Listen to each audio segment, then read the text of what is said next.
kakasali lang po namin. Kikita pa po ba kami gaya ng kinikita ng top earners ngayon? Yayaman po ba lahat ng sasali? So, ito yung tanong ng mga ano eh. Ito yung tanong ng duda, may duda. Ako sir, actually, nung nag-start ako, kwento ko lang, nakakita ko na kayo nun eh.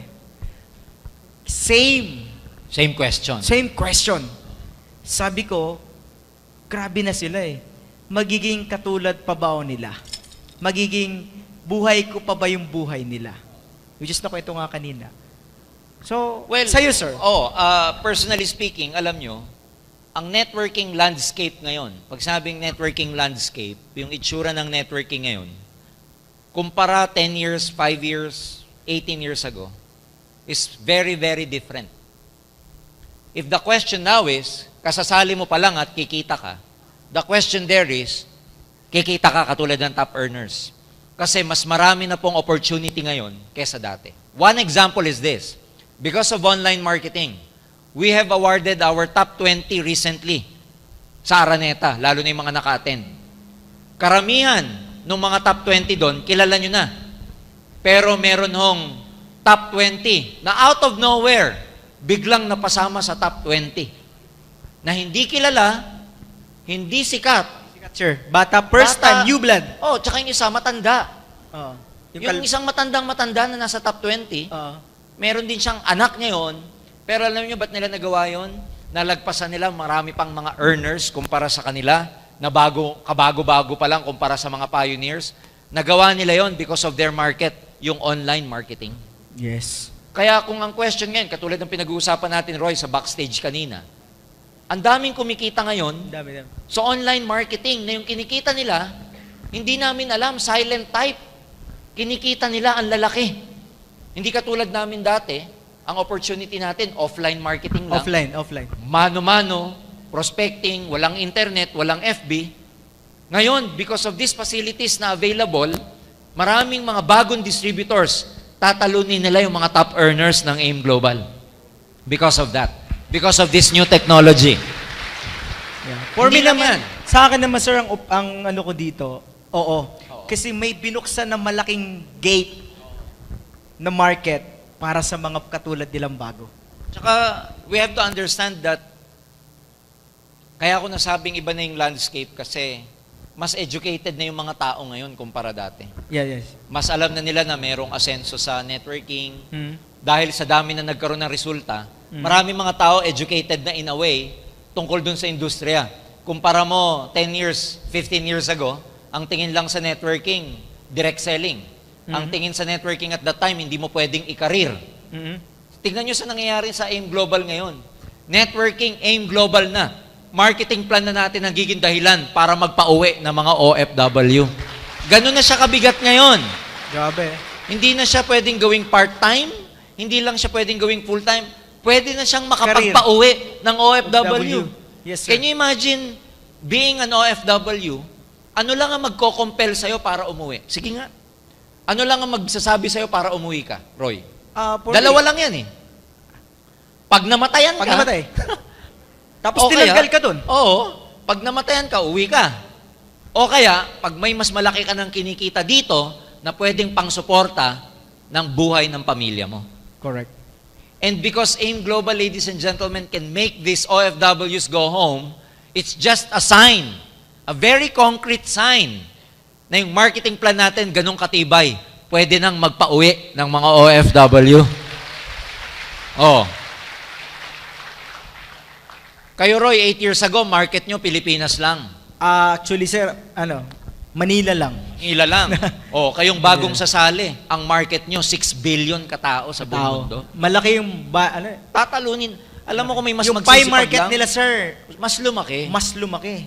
In a way, mas dumali pa nga eh. Oo, mas Kasi, lumali. Tayo dati, ang hataw lang natin sa labas. Ngayon, humataw na sila sa labas, pag-uwi, hataw pa. Sir, Sa malaki yung internet. communication kasi Oo. masyadong nabuksan eh. Yeah. Yung masyadong, Totoo. anyway, paano ba na-explain yun? Before, ang communication lang, telepono, Telepono. text, yun lang eh. Ngayon, Iba-iba na. iba na. So, if the question there,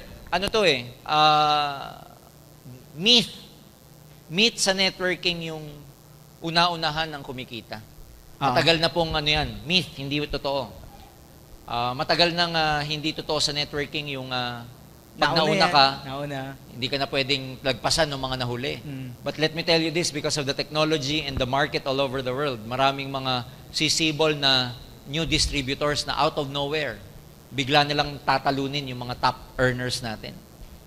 And who knows, baka yung susunod na tatalo kay Joseph Lim o kay Roy Saldua, audience natin ngayon nandito. Hindi mo masasabi yan. Ituro nyo. Ganito. Hindi man nandito Roy, pero baka sa grupo nila down the line in the future, Yes. dun manggaling ang susunod na Roy Saldua. Yeah. Tapos yung nakakaparod ng video. Oo. Baka doon. Diba? Kaya you never know. Kaya mga kaibigan,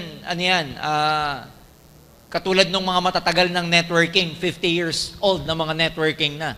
May mga networking pong 50 years old na, kalahating century.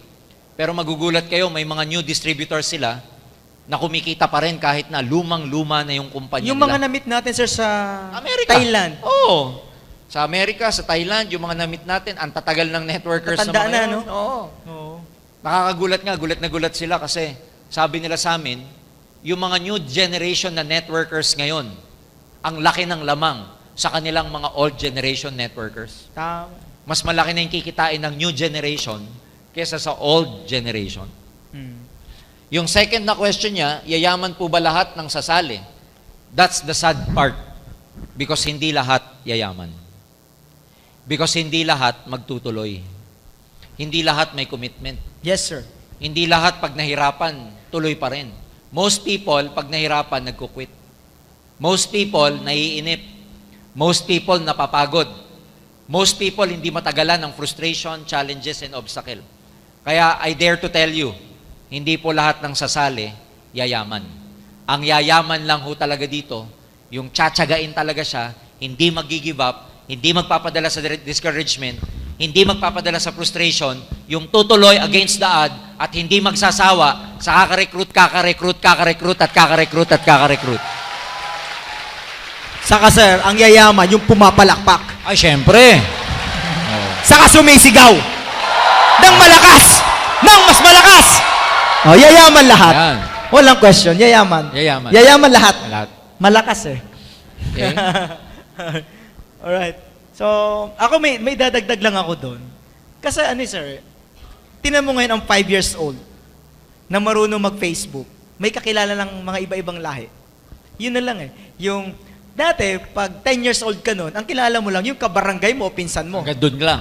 Oh. Pero ngayon, pag 10 years old ka ngayon, dahil may kadota ka, minsan, mga pamangkin ko minsan may kakilala taga Singapore.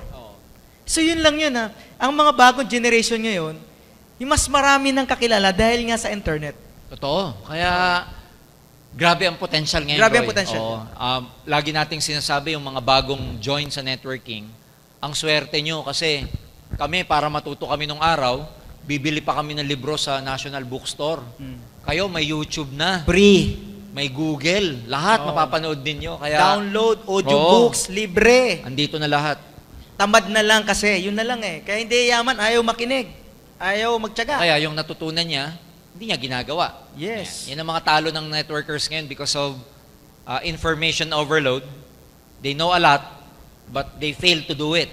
Yun ang talo mo rito. Pagka masyado kang alam pero hindi mo ginawa, talo ka. Kaya nung araw tayo naman, dahil kukunti ang alam natin, hataw na agad Apply yun. na apply. Apply na apply. Kasi kukunti lang Sir, alam natin.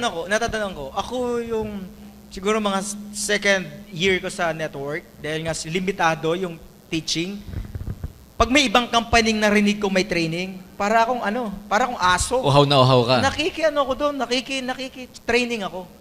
Nagbabayad, tas kunwari, taga doon din ako.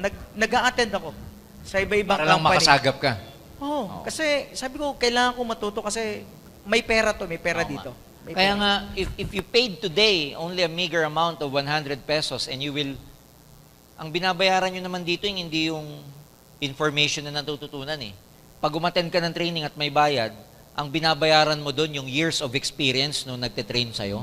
Tama.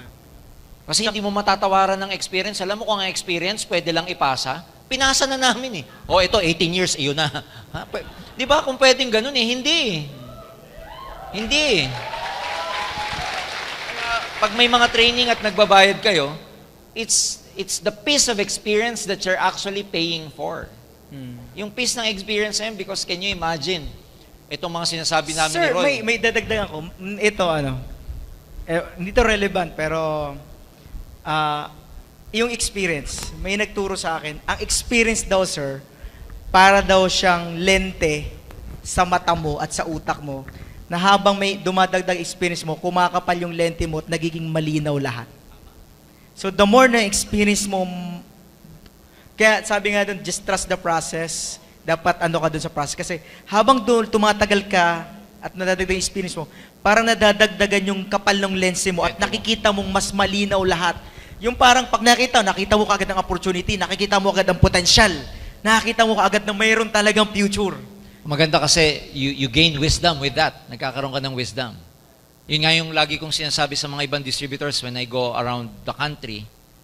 Can you imagine na nung time natin walang ganito, Roy? Pero Wala. lumaki tayo. Oo. Ibig sabihin, napalaki namin network namin nang walang ganito, walang training. Eh how much more kayo, may ganito kayo? Hindi ko na lang alam kung hindi pa kayo puputok. Correct. Lahat na ng klaseng training, kinonceptualize, ginawa nyo ng iba't ibang version para hindi nakakasawa. Ito, ang dating dito, ano ba to? Parang opera eh. Opera. Dapat naggato ako. Oh, di ba? Dapat pa pala nagpakulot ako. Nag-wig ka na. Oo nga, Tama-tama, maitim ako yan. Ginawa ng iba't ibang version, variety, para lalong sumakto sa inyo. And can you imagine kami na matagal ng mga networkers, walang available na ganito sa amin before, and yet we were able to build our group. How much more sa inyo? Kaya itong tanong na to kanina, sigurado to, marami sa inyo magiging top earners pagdating ng panahon. Mas marami nang yayaman.